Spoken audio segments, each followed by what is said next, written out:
This is a plan without a flesh. Pag pinipilit mo siya na active threat siya, isipin ninyo ang buong mundo na nanonood. Ganito ba ang kapasidad ng mga Pilipino na mag-isip?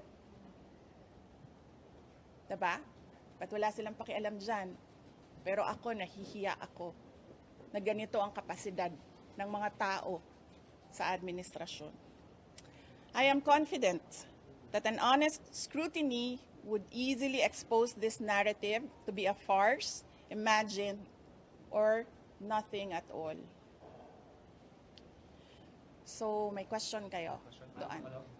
You said you were taken out of context, and you also mentioned that they have a playbook Yes. that they're going by.